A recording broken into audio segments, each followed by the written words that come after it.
Best anime recommendation for 2024 सो फार। हमारा जो number 10 का एनिमे इस लिस्ट में वो है निंजा कामुई। ये एक हाई ऑक्टेन एक्शन एनिमे है जो रिवेंज की कहानी पर बेस्ड है। कहानी रिवॉल्व करती है जोई के आसपास, जो एक फॉर्मर निंजा है जो अपने वॉयलेंट पास्ट को छोड़कर एक नॉर्मल जिंदगी जीने की कोशिश कर रहा है, लेकिन उसकी पीसफुल लाइफ उस वक्त टूट जाती है जब एक डेडली क्लैन उसके परिवार को अटैक करता है और उसका सब कुछ छीन ले जाता है। अब अपनी आइडेंटिटी निंजा कामुई को अडॉप्ट करके जोई एक डेंजरस मिशन पर निकलता है, अपने परिवार के लिए इंसाफ करने और उन लोगों से बदला लेने के लिए जिन्होंने उसका सब कुछ बर्बाद कर दिया। इस जर्नी में वो अपने डेडली स्किल्स, एडवांस टेक और निंजा कोड का यूज करता है। हमारा जो नंबर 9 का एनिमे इस लिस्ट में वो है ब्लू लॉक। ये एक इंटेंस स्पोर्ट्स एनिमे है जो फुटबॉल के पैशन और कंपटीशन को रीडिफाइन करता है। कहानी शुरू होती है जब जापान फुटबॉल एसोसिएशन एक training programme Blue Lock launch करती है।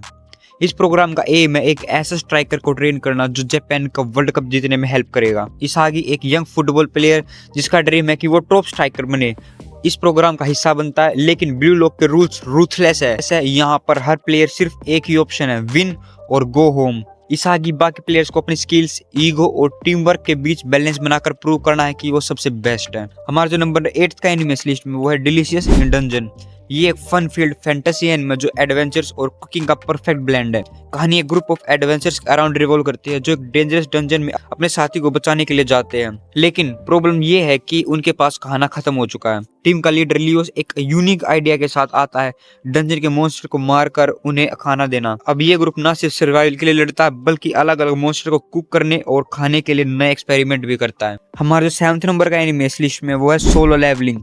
ये एक एक्शन पैक्ड फैंटेसी एनिमे जो संग जिन हू की कहानी पर फॉलो करता है, एक वीकेस्ट हंटर जो डेंजरस डंजन में मॉन्स्टर से लड़ता है। एक मिशन के दौरान वो एक मिस्टीरियस सिस्टम के साथ अवेकन होता है जो उसे अपने आप को लेवल अप करने की पावर देता है, किसी गेम के प्लेयर की तरह। अब जिन हू अपनी न्यू एबिलिटीज का यूज करके एक ऑर्डिनरी हंटर से वर्ल्ड का स्ट्रॉन्गेस्ट सोलो प्लेयर बनने की जर्नी पर निकलता है।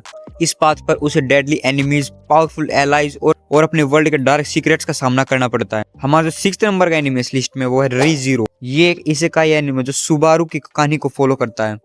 सुबारू एक दिन अपने मॉडर्न वर्ल्ड से एक मिस्टीरियस फैंटेसी वर्ल्ड में ट्रांसपोर्ट हो जाता है। इनिशियली कंफ्यूज्ड और हेल्पलेस, वो जल्दी ही एक शॉकिंग एबिलिटी का पता चलता है। वो अपनी मौत के बाद एक स्पेसिफिक पॉइंट से रीस्टार्ट कर सकता है, जैसे कोई वीडियो गेम को सेव पॉइंट होता है। अपने नए दोस्त, खासकर एमिली, एक काइंड हार्टेड गर्ल को बचाने के लिए सुबारू अपनी रिटर्न टू डेथ एबिलिटी का यूज करके डेंजरस सिचुएशंस और हॉरिफाइंग एनिमीज का सामना करना पड़ता है, लेकिन हर बार मरने के बाद उसकी मेंटल स्ट्रेंथ का टेस्ट होता है। हमारा जो 5 नंबर का एनिमे द इल्यूसिव सामुराई। ये एक हिस्टोरिकल एक्शन कॉमेडी एनिमे जो कामाकुरु पीरियड के बाद की कहानी पर बेस्ड है। मेन प्रोटैगनिस्ट होजो एक यंग प्रिंस है जो बिट्रेयल के बाद अपनी फैमिली की लेगेसी और अपनी लाइफ के लिए भागना पड़ता है उसको। होजो के पास कोई एक्स्ट्रा ऑर्डिनरी फाइटिंग स्किल्स नहीं है, लेकिन वो एक चीज में जीनियस है, भागने में। अपने क्विक रिफ्लेक्सेस और इल्यूसिव नेचर के साथ वो एक अनलाइकली हीरो के तौर पर राइज करता है। अपने लॉयल एलाइज के साथ वो अपने एनिमीज को आउटस्मार्ट करता है और अपने लॉस्ट ओनर को वापस लाने की जर्नी पर निकलता है।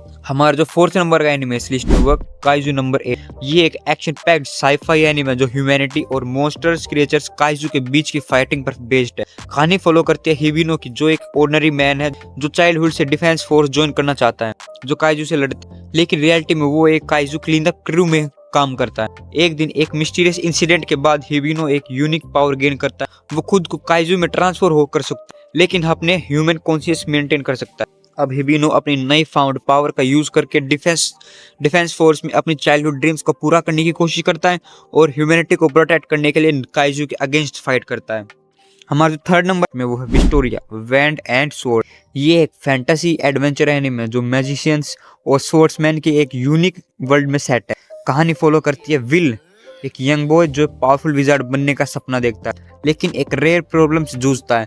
वो मैजिक यूज ही नहीं कर सकता। अपने चाइल्डहुड फ्रेंड और अपने डिटर्मिनेशन के साथ विल डिसाइड करता है वो अपनी स्वॉर्ड स्किल्स और हार्डवर्क के जरिए अपना ड्रीम पूरा करेगा। वो एक प्रेस्टिजियस मैजिक एकेडमी में ज्वाइन करता है जहां उसका जर्नी चैलेंजेस, पावरफुल राइवल्स और मिस्टीरियस सीक्रेट्स के साथ शुरू होती है। हमारा जो 1st नंबर का एनिमे इस लिस्ट में वो दनादर।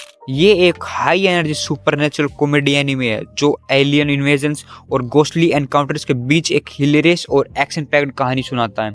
स्टोरी फॉलो करती है मोमो और केन, 2 टीनेजर्स जो अपनी यूनिक बिलीफ्स के चक्कर में एक अजीब एडवेंचर पर निकलते हैं। मोमो एलियन को नहीं मानता और कैन गोस्ट्स को, लेकिन जब दोनों अपनी थ्योरीज प्रूव करने के लिए अलग अलग एक्सप्लोर करते हैं तो उनका सामना होता है रियल एलियंस और स्पिरिट से। अब दोनों को मिलकर अपनी फाउंड पावर्स का यूज करते हुए इन सुपरनेचुरल थ्रेट्स का लड़ना पड़ता है। तो ये थे आज के 10 एनिमे। अगर वीडियो पसंद आए तो वीडियो को लाइक जरूर करना, और अब अगर आपके किसी फ्रेंड ने ये एनिमे नहीं देखे तो इसको शेयर जरूर करना। मिलते अगली वीडियो के लिए, तब तक थैंक यू।